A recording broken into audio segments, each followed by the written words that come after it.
Bom dia, quarta-feira, quase quinta. Espero que vocês estejam bem. Tivemos um período aí de frio, né? Tá mais ou menos ainda.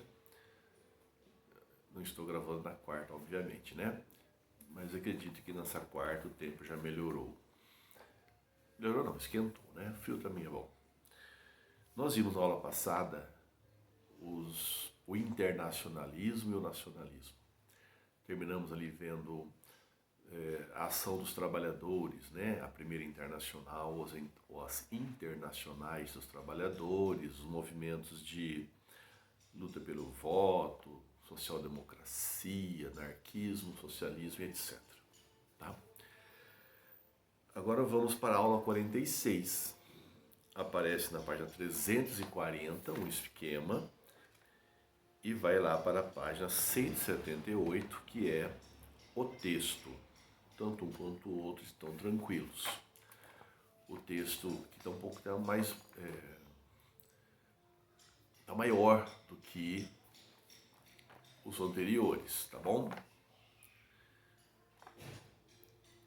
Dividido aqui em 3 momentos: as ondas revolucionárias, a unificação italiana e alemã e a Comuna de Paris. Essas ondas revolucionárias, tivemos a primeira em 1830, liberal, a segunda em 1848, com caráter também liberal, mas também nacionalista, também socialista. Esses movimentos de 1848 vão ter como foco aqui a França, mas eles se espalham pela Europa como um todo e vão ser chamados pela historiografia de a primavera dos povos. Lembra da primavera árabe, primavera não sei, que a primavera aqui começou, esse negócio de primavera, tá? Quando esses movimentos vão pipocando, aumentando contra as injustiças, eles têm esse caráter popular, né? Mas eles não têm uma ligação de um com o outro. Não tem nem o mesmo pensamento, tá? Cada um vai dominar uma coisa, mas se espalha, tá? Bom, como é que isso começa então? Vamos lembrar então que em 1815 nós tivemos aquele famoso Congresso de Viena. Acho que nós já falamos dele aí. O Congresso de Viena acontece no momento em que Napoleão está perdendo o poder, vai ser preso. A era de Napoleão se encerra aqui. Um dos princípios do Congresso é justamente o da legitimidade. Então veja, aqueles países que tinham sido dominados por Napoleão, que eram de governos absolutistas, agora estão livres e eles se reúnem nesse congresso. Um grande princípio, legitimidade. O que quer dizer isso? Que tudo aquilo que existiu na época de Napoleão é ilegítimo. O que era legítimo? O que acontecia antes de Napoleão. Então agora nós vamos fazer uma restauração, voltar ao que era. Tanto em termos políticos, então aqueles reis, imperadores, absolutistas que foram derrubados, eles voltam. Claro, né, gente? Alguns morreram, então volta a dinastia lá, alguém que tinha aqui o direito de ocupar aquele posto, aquele cargo ali. E também as fronteiras anteriores. Percebe que isso dá certo até certo ponto? Porque você avançou nas ideias, avançou em termos comerciais, econômicos, até em políticos. Então algumas das coisas que foram conquistadas nesse período, as pessoas gostaram. Tá bom? Uma delas, por exemplo, esse negócio de Constituição até que é bom, né? É bom o rei ter uma lei que ele deve seguir, não fazer só o que ele quer.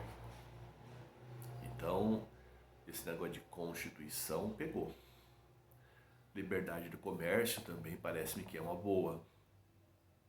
Então, relações comerciais baseadas num certo liberalismo também estavam aí. Por isso que alguém vai dizer que isso aqui é um suspiro do absolutismo. Ele está tendo volta, mas ele vai cair daqui a pouco, porque algumas coisas eram insustentáveis. Só para ter uma ideia, a Inglaterra está nesse grupo. A Inglaterra está passando o processo de revolução industrial, está em outro caminho. Já fez a sua revolução burguesa, mas é que politicamente é importante estar aqui nesse momento. Tá bom? Bom,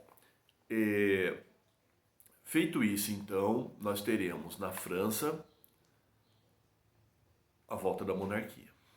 Está lá o Luís XVIII, que vai governar de 1815, essa data do Congresso, até 1824. O Luís XVIII, ele tem tendência absolutista, claro, mas ele também tem memória. Então ele vai com calma.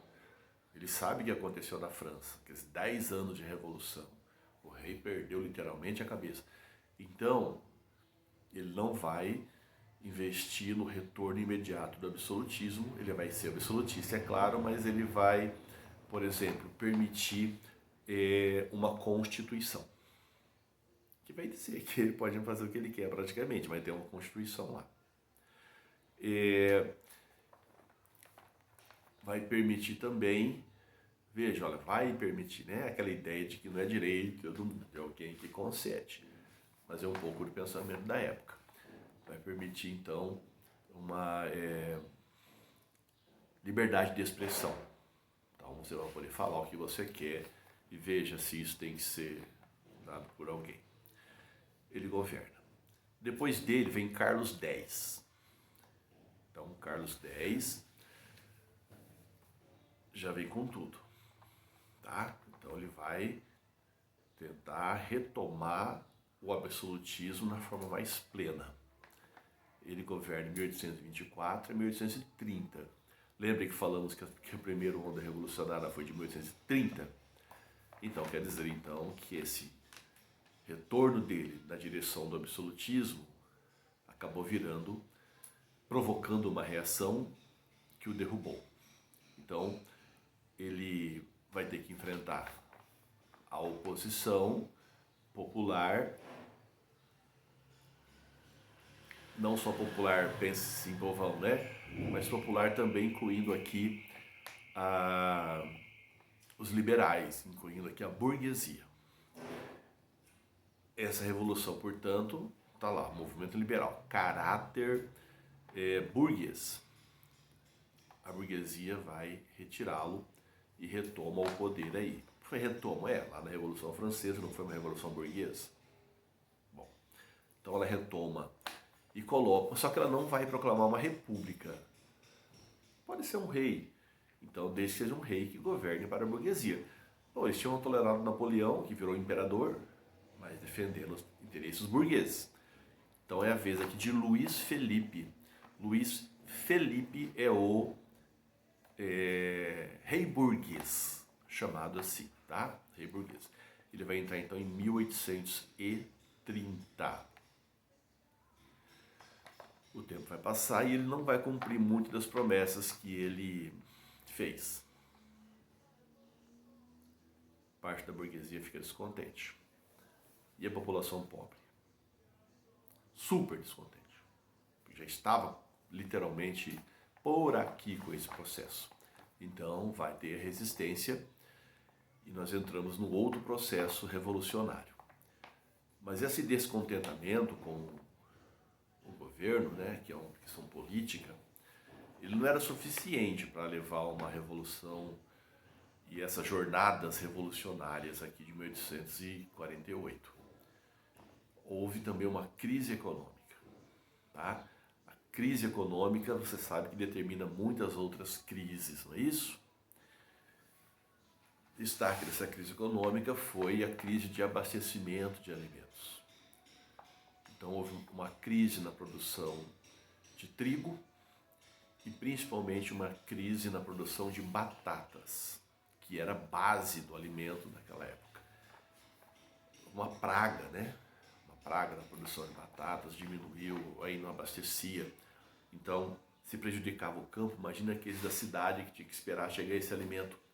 Então o movimento de 1848, presença marcante de pessoas da cidade, de operários. Tá? Para alguns é um momento em que o operário entra em cena. Pela primeira vez, ele vai estar lutando não só para propostas liberais ou propostas da burguesia, ou dos camponeses, propostas dos próprios operários. Bom, já vimos que esses movimentos vão ganhar um cunho nacionalista em alguns lugares, liberais em outros, socialistas em outros. Estopim, portanto, fome generalizada por conta da crise da produção de alimentos, sobretudo trigos e batatas. As pragas estão aí. No esquema lá cronológico, o Luiz Felipe, que tinha entrado em 1830, vai ser derrubado então. E vai ser proclamada a Revolução,